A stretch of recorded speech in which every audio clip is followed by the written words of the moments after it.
Hi, welcome to Party Food Hero. I'm Aaron. Today we're going to be making smoked beef brisket.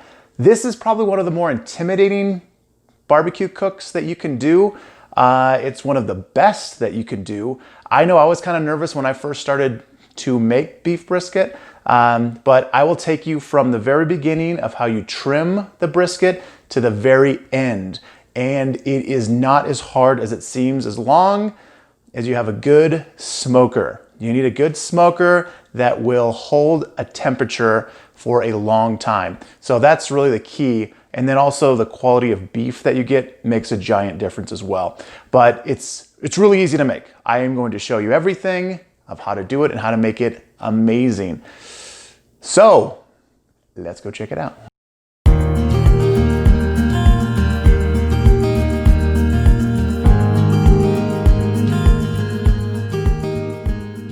Okay, to smoke a brisket, you are going to need a brisket. So I bought a whole packed brisket from Sam's Club. They seem to always have good quality beef. The prime beef actually happened to be a little cheaper than the choice beef or whatever other beef they have there. So I got the prime beef. And if you have the opportunity to get a prime beef brisket, definitely do that because this turned out so good. All right, let's get into the trimming. Now, trimming can seem a little bit daunting, but it really isn't. It's just kind of knowing a few simple things, and it's just trial and error as well. So the first thing I did was that loose piece of meat that was kind of hanging off. I just cut that off. That probably would have just burned up or not cooked evenly. So the main thing that you want with this is you want to get the fat to be around, on the fat side, you want it to be around 1/4 inch. Does this need to be perfect? Absolutely not. Unless you're doing a competition or you're just super OCD about it, just get it as close to 1/4 inch as you can. And I'd actually lean towards the more than 1/4 inch because I'd rather have it be a little more fatty and moist than dry because you cut off too much. So that's all you're going to do. You're going to go through, and there's going to be times when you're cutting this fat off that it gets too close, and you cut it a little too deep, and you can see the red meat underneath.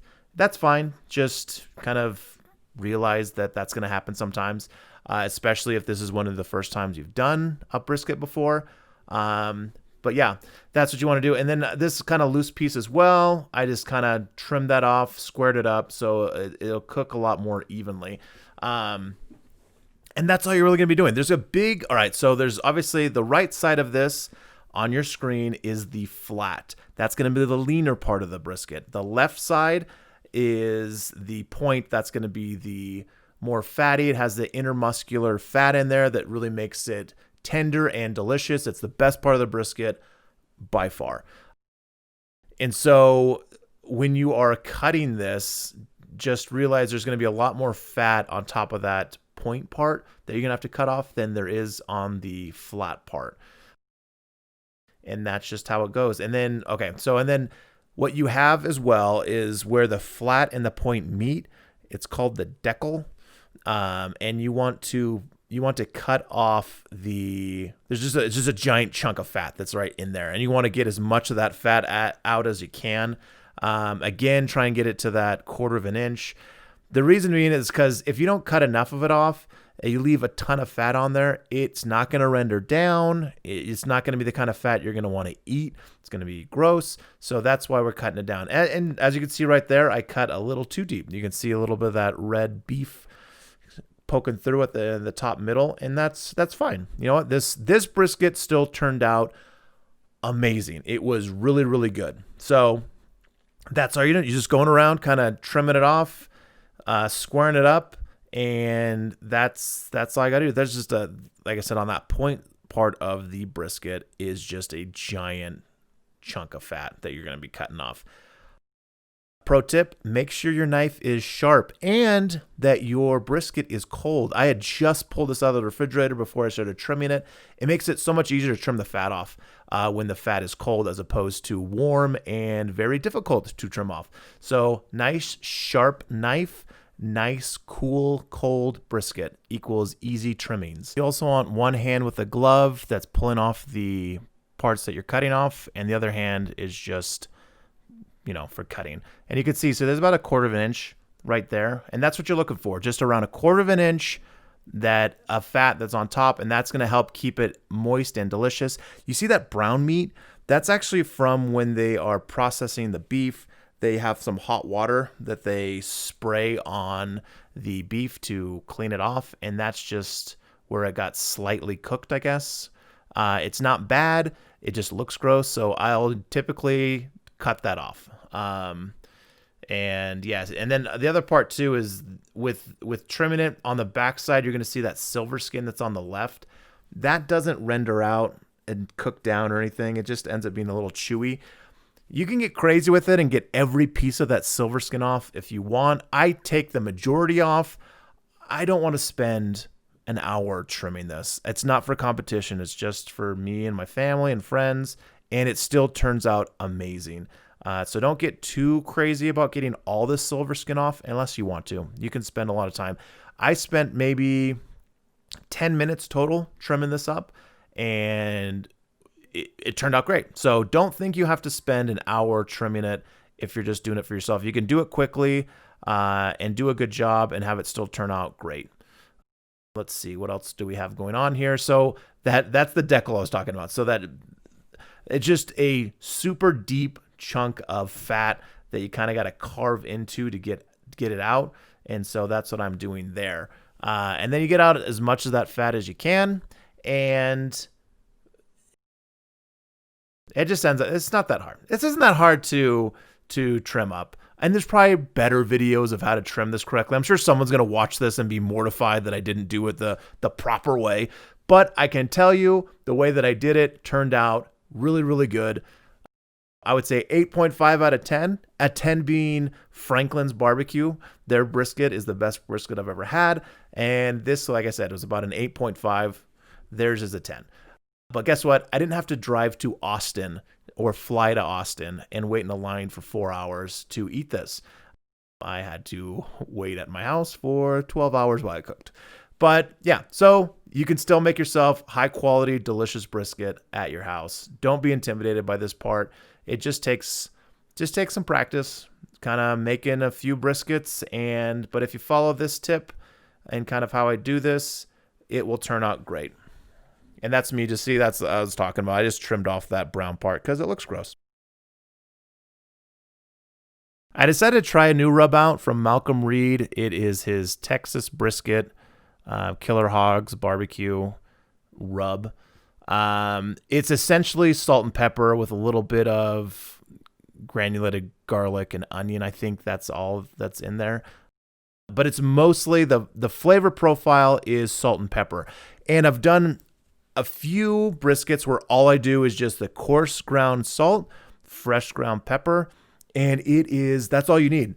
The reason that Texans do it that way is because it's the best way to do it. You don't need to get fancy with your rubs and add a bunch of different things in there. You can if you want, but if you're doing it right, all you need is salt and pepper. I just really like Malcolm Reed's videos, and so that's why I decided to support him by buying his rub. And it turned out great too. Like I said, it's mostly salt and pepper, so that's why it turned out great. You don't need to put a binder down. It's like a mustard or some sort of oil to make sure that the rub adheres to the meat really well. Just pour it on there and then kind of press it in and you'll be good. And don't be shy with the rub. This is a big piece of meat, so you can put a lot of rub on there. And this will just help with forming an amazing bark on the outside of your brisket that you will thoroughly enjoy after the 12 to 16 hours it's going to take to cook this. Have your smoker preheated to 250 degrees. And then inside the smoker, you're going to want to keep a water bath. That's going to keep the brisket moist and eliminate the need to spritz it every few hours. It's a very long cook, so the last thing you want is that brisket to start drying out. And then also you're going to want to have a thermometer that is going to be monitoring the heat the entire time you're doing this cook. This is why it's so important you have a good smoker.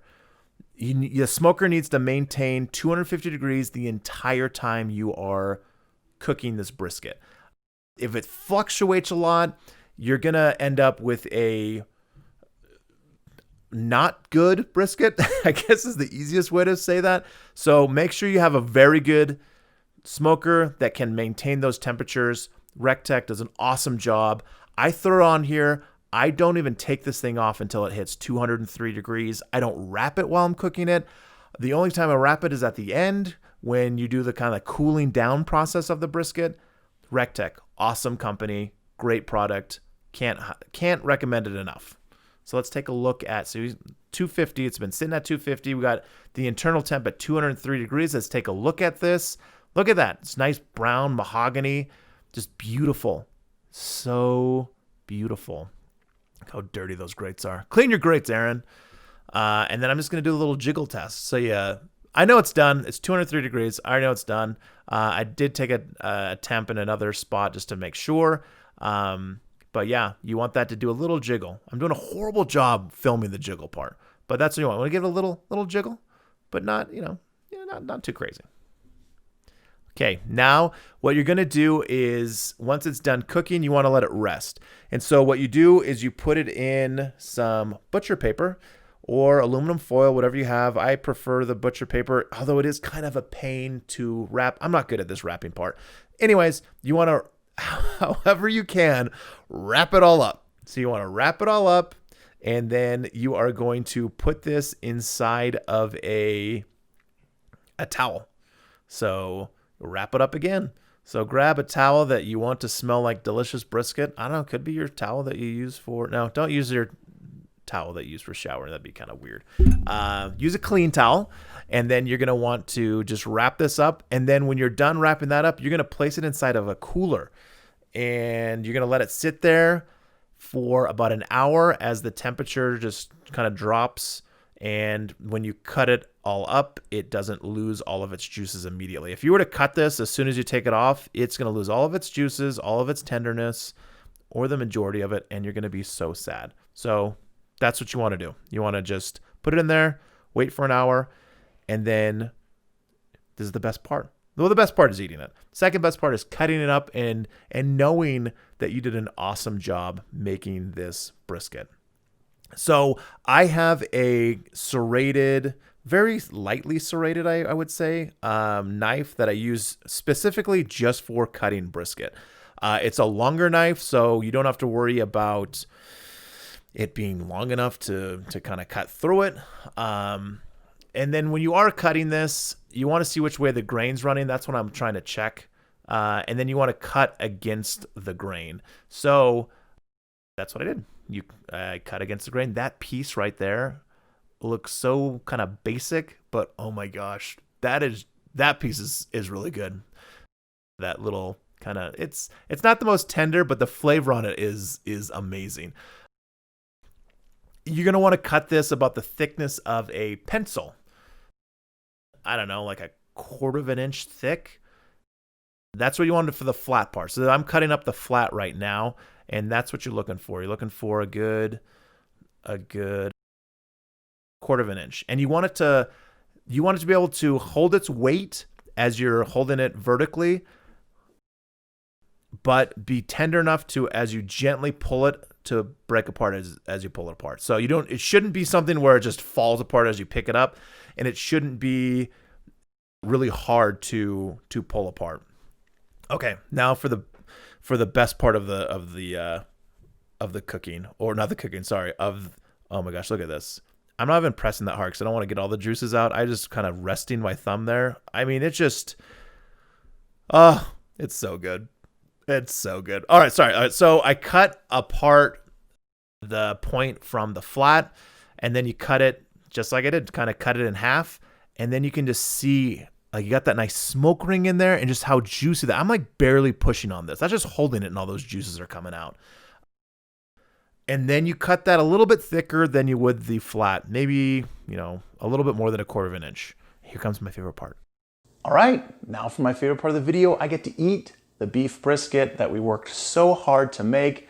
Now, my favorite part of the beef brisket is the point. That's the fattier side. It's definitely the more tender.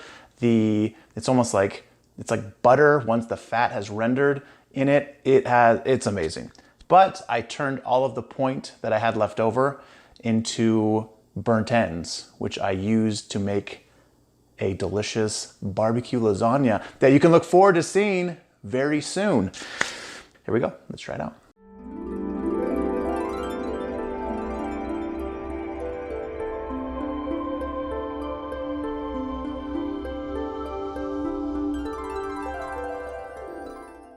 Wow. Okay. So I didn't know really what the difference in brisket was. So when I first would go to a barbecue restaurant years ago, I like brisket, I guess. And they'd always give you the flat, which is the not tenderest part of the brisket. It's probably because maybe it's cheaper or whatever, but I always had the flat. So I always thought brisket was just like, it was okay. You know, if you put enough barbecue sauce with it, it'd be fine. I didn't know there were different parts of brisket. I just thought it was the flat and that's all. That's all I was ever used to getting. So if you go to a barbecue restaurant, ask for the point. Or if they ask if you want lean or fatty, get the fatty. The fatty part is gonna be the point, and that's gonna be just so much more tender, so much more flavorful. It's great. Flat's still great. You can still make it delicious. There's so many things you can still do with this, but if you want the kind of melt in your mouth, flavorful everything, go with the point. I didn't know for the longest time there was a difference, but there is. There you go. Learned something today. Okay, but yeah, like I said, you can do a million things with this brisket. We do have an amazing barbecue lasagna one that will be coming up in a few days, and you'll just have to see. Okay, so there we go. Brisket, not as crazy hard as you thought. It will come out great. If you have any comments or questions, leave them down below. If you enjoyed the video or learned something new, make sure to hit like, hit subscribe, hit the notification bell, tell your friends about it, tell your family about it. And remember, be the party food hero. I'm gonna eat the rest of this. Look at it, just like butter, just like butter. Cuts right through like butter. Oh, it's so good. Be the party food hero.